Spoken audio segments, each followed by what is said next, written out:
For many sim racers, a lack of space prevents them from being able to run a dedicated racing simulator cockpit at home. Apart from sticking to a wheel stand, there aren't many options available for those needing a sim racing solution that can be easily stored when not in use. If you're watching this review, then you're probably already familiar with the Playseat Challenge, which goes some way to filling this gap in the market. It's essentially a turbocharged deck chair that can be folded up for easy storage, and was, in fact, my first sim racing rig. At the time, it was the only off-the-shelf solution that fit in the space I had to work with. However, Level Racing has recently launched a new foldable complete cockpit that looks to address some of the shortcomings of the Playseat Challenge. So, could this be the small space sim racing chassis we've been waiting for? Built around a series of adjustment hubs, the Level Racing F-GT Lite is much more than just a cheaper version of the F-GT. In fact, it's a completely unique beast. Though, like its bigger brother, the F-GT Lite is 2, well actually 5 cockpits in one, allowing users to switch between Formula and GT driving positions on the fly.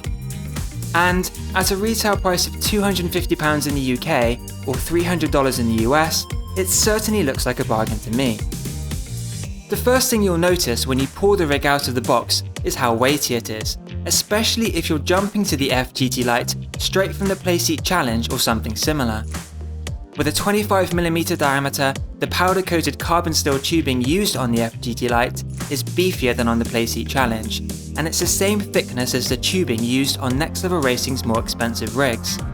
Still, at 19 kilograms, it remains light for a complete cockpit, and you'll easily be able to carry it around when folded. On that note, because the chassis can fold down, Level Racing delivers the F-GT Lite to you mostly assembled. You just need to unfold it using the adjustment hubs and attach the pedal deck and wheel mount assembly, a process that involves just 3 bolts and will take less than 30 minutes. I did, however, have some difficulty installing the shifter plate because the mounting slot was really tight. I know that a number of other reviewers have picked up on this, and that Level Racing is working with the manufacturer to increase the tolerance. But in any case, it was nothing that a few hits with a rubber mallet couldn't fix, so be sure to have one on hand. Before you mount any hardware, I would recommend familiarising yourself with the adjustment hubs and practice folding and unfolding the rig a few times. There's a knack to it, and it's a little tricky at first, but you soon get used to the process.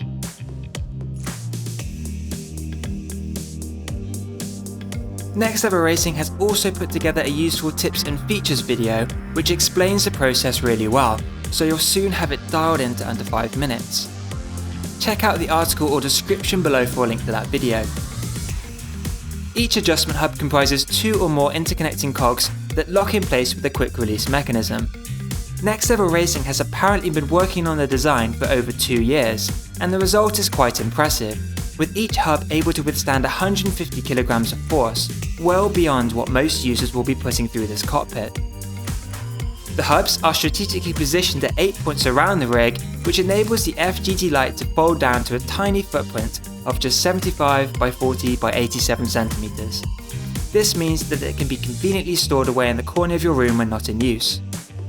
Aside from foldability, the adjustment hubs are also key to the F-GT Lite's other party trick. It can transform between 4 different Formula and 1 GT driving position on the fly. By completely raising the back leg so that the seat is lowered and in contact with the floor, you can use the rig in an F1-like configuration. In this position, your eye level drops down so that it peaks just above the steering wheel. With your centre of gravity low and your feet raised up high, it makes for an immersive experience when driving open-wheel single-seaters. However, in this position, I found that the seat was a little too upright for my liking, and I started to become uncomfortable after a 30-minute stint. Additionally, with the pedal deck inclined at its steepest angle, the rig is prone to bunny hop if you put a lot of force through the pedals. I should stress though that this is only a problem when using a load cell under heavy braking. I didn't have any issues when applying a normal amount of force through my Thrustmaster T3PA pedals, even with the canonical brake mod. Still, if you are using high-end pedals, you'll be pleased to know that there's an easy fix. You can either lower the pedal deck angle a little, and that seems to do the trick, or place a supportive block of some sort underneath the back leg to prevent the rig from leaning back and lifting off. An even better solution though is to use the rig in a more relaxed position by lowering the back leg so that it's at a 45-degree angle with the floor. Aside from eliminating the bunny hop issue, this allows for the seat to be reclined back slightly so that it is much more comfortable to sit in. Even though your centre of gravity is not quite as low in this position, I found that it was still really immersive for Formula racing, and I could happily eat up mile after mile of virtual racetrack for hours on end. The GT position is also comfortable to drive in during long sessions. In this configuration, compared to the Playseat Challenge, the seat feels much more like a traditional bucket seat than a deck chair, and provides better support thanks to the F-GT Lite's frame design. Unfortunately, you can't make small adjustments to the recline angle of the seat because you're limited by the cog spacing in the adjustment hubs. However, you can increase the height of the front leg by 12 cm in 2 cm increments. Aside from providing more legroom for taller sim racers, this has the added effect of increasing the recline angle of the entire seat, so it's worth playing around with this feature to tailor the rig to your specific body geometry. At first glance, in the GT driving position, the seat itself looks oversized. That's because the seat frame forms part of the structure of the chassis rather than just being attached to it like on other rigs. Larger sim racers will obviously see a benefit here, but I also think that Next Level Racing has purposely designed the proportions of the seat in this way so that it still provides enough back support in a Formula position. The seat is primarily made from a breathable mesh material with a bit of Alcantara thrown into the mix, and 2 harness inserts to give it that race look. It actually works quite well, and keeps you nice and cool when things get a bit heated out on track. There are also 2 foam inserts to provide lumbar support, but for me, these are positioned a little too far apart to get the maximum benefit. Still, adding an extra cushion is always an option if you need it. Attached to the left-hand side of the seat is a strap, which connects to the wheel mount assembly. It somewhat reminds me of the window nets found in touring cars, and adds to that immersive feel by enclosing you in the cockpit. The rig is structurally sound without it, but once you tighten this down it helps to stabilise the wheel mount and prevent lateral motion when steering. I don't think that you'll be able to run a direct drive wheel on the F-GT Lite, but you should have no problem running any belt or gear driven wheel, even with high force feedback.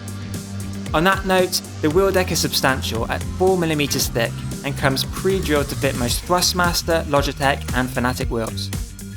You can also adjust the tilt through a huge 60-degree range using a toolless screw-in mechanism.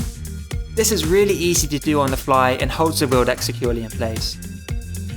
For further refinement of the wheel position, the wheel deck can be brought forward or back in 2.5 cm increments. To do this though, you need to unscrew and realign the 4 bolts that secure the wheel deck to the frame. Getting in and out of the cockpit is made easy thanks to the wheel mount assembly opening outwards like a door. Again, this adds to the immersive feel of the rig, and when you close the locking latch, it's almost as if you've just buckled into a 5-point harness. Of course, exiting the rig is a bit trickier from a Formula position, but the swing arm opens quite wide, so even people with reduced mobility could find a way.